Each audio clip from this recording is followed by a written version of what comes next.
What's up, guys? Welcome back to Newswave. So now with the Switch 2 confirmed by Furukawa as being unveiled this fiscal year, we are starting to see more and more information get out there, with some even coming from shipments and customs from Nvidia and Nintendo. And these were all compiled by sleuths at Fanboards, giving us an idea as to how much of a leap this new system will be from the original Switch. We'll go over that here today. Also, we are going to be talking about Microsoft once again as this disastrous week continues along, this time with some insight from former Xbox employees that doesn't paint a great picture for who exactly is running the show with Xbox. And then we'll also be talking about Asus, as it looks like they have a new handheld to unveil next month, and they gave us a few details to look at a bit early. So if you guys enjoy these videos, make sure you hit that like button, helps out a ton. And if new here to the Spawnwave channel, make sure you subscribe down below. And of course, members of the channel do get Newswave early. So if you want to support the channel further, become a member, you can click the join button down below this video. And we're going to start today with Animal Well. It came out yesterday, and I'll admit it caught me off guard a bit because some of the reviews were really good. In fact, you can see over on Metacritic, currently sitting at a 91. Now, I say it caught me off guard because it kind of came out of nowhere, for me anyway, but going through some of the reviews here, whether it's DualShockers giving it a 92, saying Animal Well is a masterclass in puzzle design with tight platforming set in a beautiful, oftentimes perilous world. It's actually at its weakest when it's just a Metroidvania, and instead, its world and the genre serve as a way to deliver some of the most intricate, interconnected puzzles of any game I've ever played. Remember, this is from Big Mode. That's Donkey's new publishing arm, and this is actually developed by one person. It is a very intriguing looking game. I did fire it up as it is part of PlayStation Plus just day one. So if you have the PlayStation Plus extra tier, I believe, you can go in and just claim this and start playing it, download it. It's like 100 megabytes. And the game is very interesting. I played like an hour or so of it, and it's one of those games where it just drops you in and just says, go. And then you just explore, discover, you complete puzzles, and it has that very minimalistic kind of ambiance to it.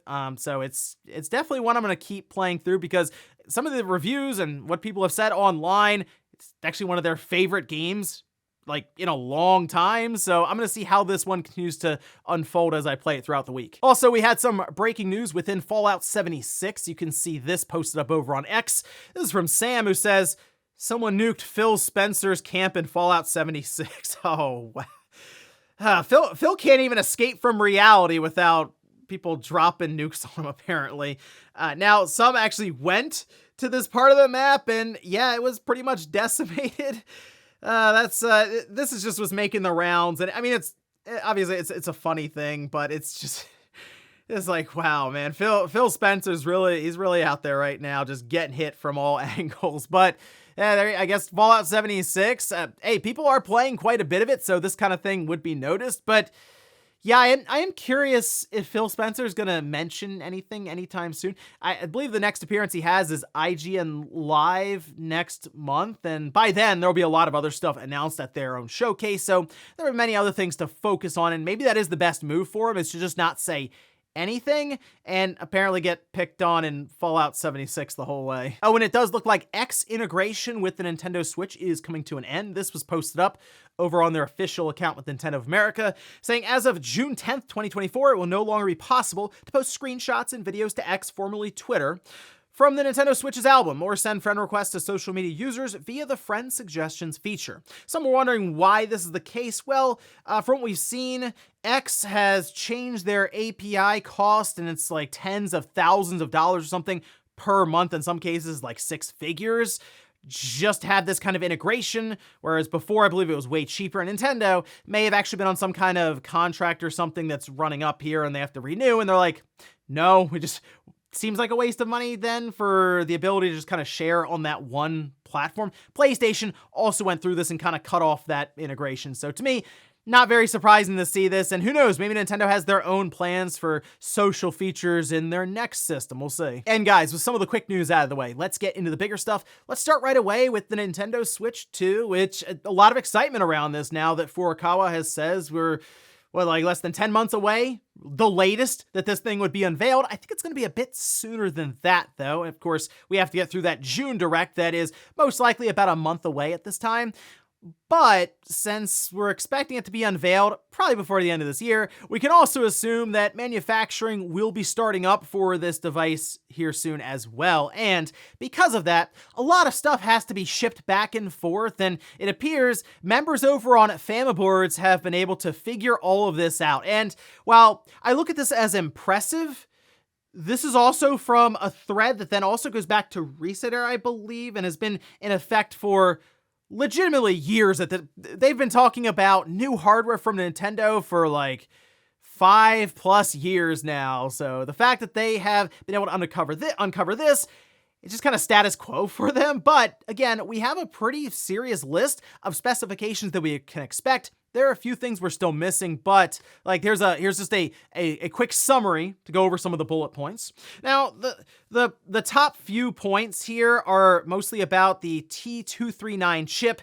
And while again, I think it looks good on paper, I am curious what kind of modifications and changes NVIDIA or Nintendo may have. Like they could disable certain parts of the chip that they may not need, or we'll see. The thing that we don't know absolutely, it would be the clock speeds, and that is something that they absolutely will play around with, especially in handheld mode where they want to preserve battery life. Dock mode could be a bit of a different story, and we'll get to that here actually in a minute. But the big ones that people are pointing to and have been discovered through some of the shipment data includes the RAM, which is mostly being put at 12 gigabytes of LPDDR5X, 7500 mega transfers or MTs. And this, I mean, okay, so people looked at this and said it's not 16. And that was it. They're looking at that quantity. And look, I get it. It's 4 gigabytes less than what we see in the PS5 or the Xbox Series X. However, it's technically 2 gigabytes more than the Series S.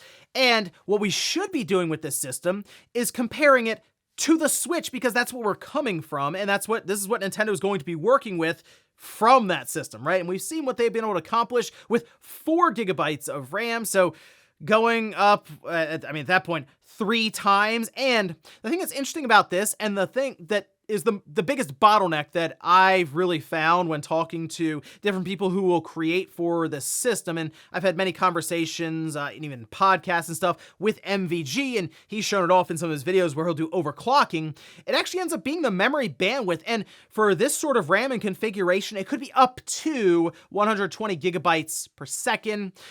It says up to, let's just say, just conservatively, it's just over 100 gigabytes a second. That would still be 4 times the memory bandwidth that's in the current Switch. And that should open things up nicely for solid 1080p, maybe above that. And of course, we're looking for them to leverage tensor cores and DLSS to push it up to 1440p, 4K, that sort of thing. The other part of the equation would be the storage, and people are pointing to 256 gigabytes UFS 3.1. I'm less concerned about the amount of storage. I'm actually more concerned about the speed, and UFS 3.1, we'd be looking probably just a hair under the speed that we see on the Xbox Series X and S, with really the capabilities that this sort of tech would give them. And I feel like this plays in nicely to the idea of them eliminating load times, because that was one of the big features that was discussed at Gamescom, if you remember some of that information leaking out. Nate had actually even talked about this, where they were using that along with like decompression technology in order to just get rid of any load times that were present in Breath of the Wild. And that is impressive stuff, because that definitely sticks out like a sore thumb when you go back to the Switch, say playing from a PS5, and where load times are, I don't want to say non-existent, but they are very much so cut down. You definitely notice them on the current Switch. So I like the idea of a fast system now to get to the game becoming even faster. Think about it. You pick up the Switch, it turns on quickly, you get to the menu quickly, you get into a game quickly, and then you have to wait for any kind of loading. Get rid of that, and it's like lightning fast then. So that is really cool stuff. There are a few things that people are kind of unsure of right now, sort of like up in the air. A microphone appears to be on the system itself, so I'm trying to figure out exactly what they would do there. Technically voice messages, or just being able to do system-wide chat, but we've seen how Nintendo sort of treats that with their phone application, so maybe that would play more into games as they did with something like the DS Lite. There's also a fan that could be inside the dock, and this is an odd one to me. I mean, at its core principle, it makes sense. You put a fan in there to blow air through the device, and that should cool it down when you try to push the clocks up to take advantage of, say, a 4K display, and potentially some of the other technology that's built within the system, especially on that chip leveraging things like tensor cores and stuff. It could be a pretty toasty chip in that regard, but I'm curious how they would pull that off with a fan inside the system as well as outside, because I have seen that it's not exactly, oh, you just blow a fan at it and it absolutely will make it much more efficient and cool. It should help, but when you have the speeds maybe offset a bit or not quite right, it can cause some weird stuff when it comes to airflow. But I assume that's something that Nintendo and Nvidia would have figured out in the design process. And looking at all these specifications, this would actually be a significant leap over the current Switch. It'd be more than what people were hoping to get even from a Switch Pro. This would feel like a complete next-gen system. And that, at this time, is what we want now that we're into the 8th year of the system.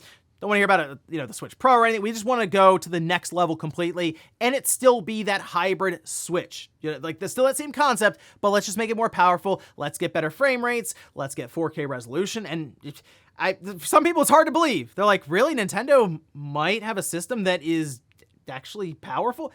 Yeah, this might be it. And that's exciting stuff. In fact, technically above even like a Steam Deck, a ROG Ally. Yeah, that's all very possible. It's just tough to compare NVIDIA versus AMD. Of course, that'll be happening when Digital Foundry eventually gets their hand on it. So at that point, we'll have to just see how real world performance is, and they can put them side by side. But exciting stuff, at least from this list. We'll see how true it all turns out to be, but the fact that it's based on shipments, and they did a lot of research cross-referencing the whole thing, I think they're onto something with this one. Next up, let's talk about the ongoing debacle right now of Microsoft. Has not been a good week for Xbox at all. Of course, the studio closures absolutely set the internet on fire, but now we're seeing more and more information around some of the stuff behind the scenes, and even getting opinions and thoughts from previous Xbox employees who even were there from the start, talked to different Xbox founders, and doesn't seem like it's the same division that they remember. Anyway, we can see this was actually a report posted up by Ryan McCaffrey over on IGN, where he spoke to two former longtime Xbox employees separately. One had this to say: I 100% believe this is a board-level decision. Xbox was a huge profit center, so Satya approved a huge merger. Now games are slowing, and Microsoft stock is skyrocketing, and there is no way Satya is going to let Xbox drag it down. This is all my opinion, of course, but I'm fairly certain these are not decisions being made only by Xbox leadership.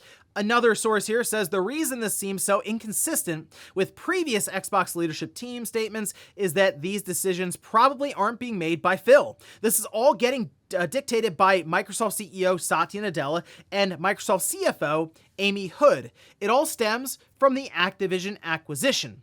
I had lengthy conversations with a bunch of Xbox founders, and we all came to the same conclusion. It's no longer Xbox, but Microsoft Gaming. Ooh, that is quite the statement there. But if you look at kind of it's almost like erratic behavior right now, the statements that are contradicting things that are happening. Even just go back a year ago and they were celebrating, like out in the open on social media, Hi-Fi Rush. Remember there was that information put out there by Jeff Grubb that the sales weren't exactly great for Hi-Fi Rush. Aaron Greenberg came in and just shut it all down and said they were really happy with it. We heard they're gonna invest further in Tango, and now Tango's gone, and it seems very strange kind of how things are operating with Microsoft. And all of this seems to really have happened, like recently anyway, after the Activision Blizzard deal went through.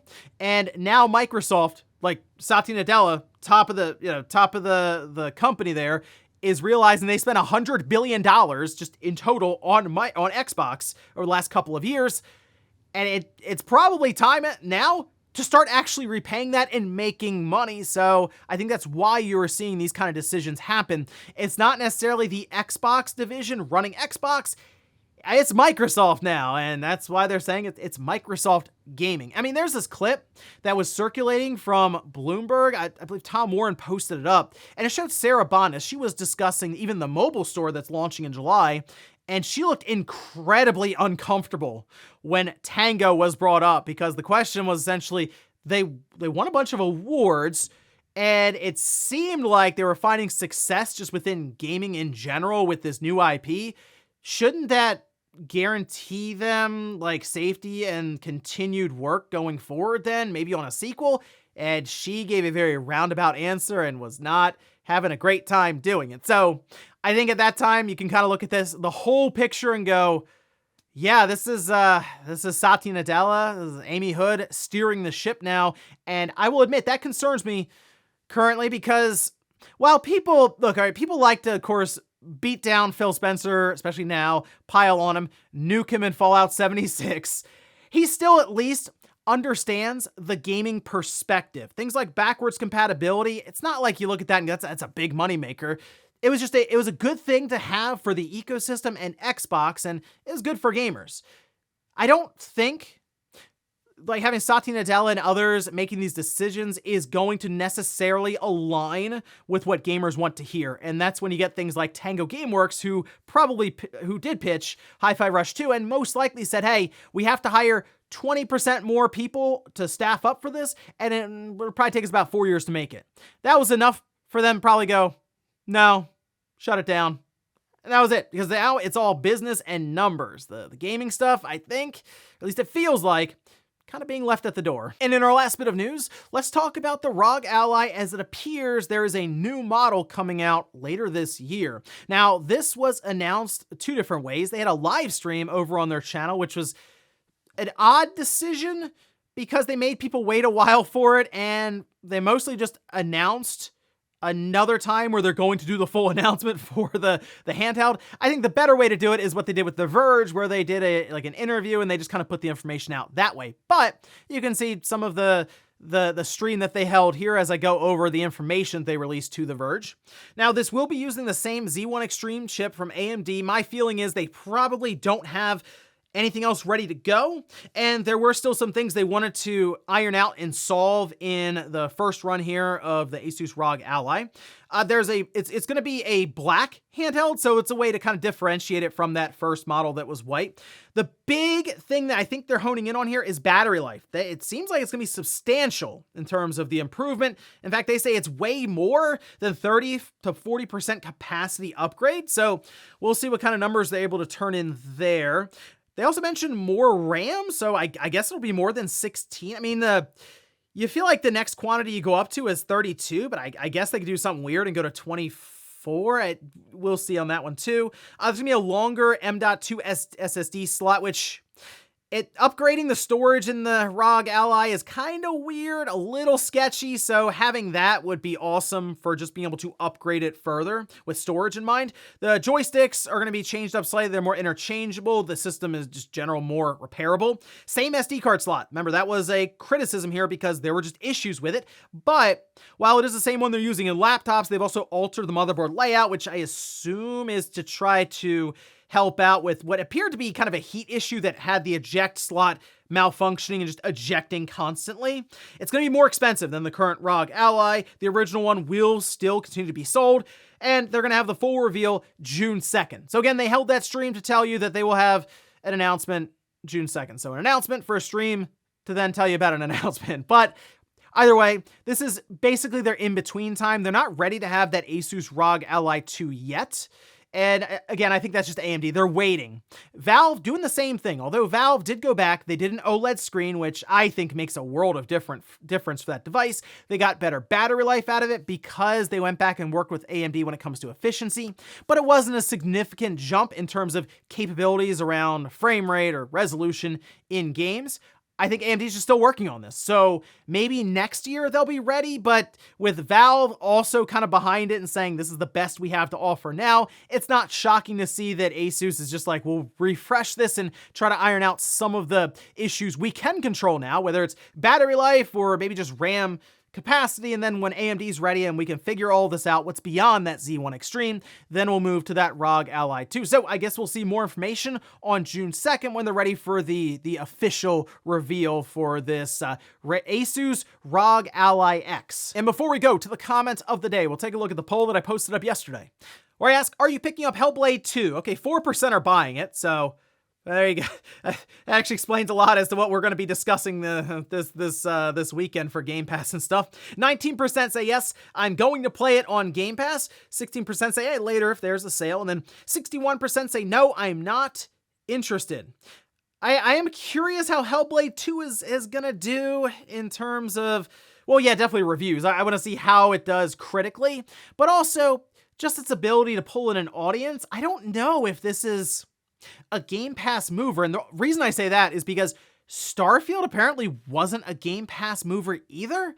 Like their growth is single digits at best for the last 2 years for Game Pass. That's another reason you're seeing the top top brass at Microsoft come in and attempt to figure this thing out alongside of the Xbox division, because the Game Pass has to grow, or it seems like none of this really makes sense for them. So it's Hellblade 2 is going to be interesting. Hopefully it scores really, really well, wins a bunch of awards, and then Ninja Theory, I'm sure, will be safe, right? And we'll finish up with the comment of the day, as you're seeing here.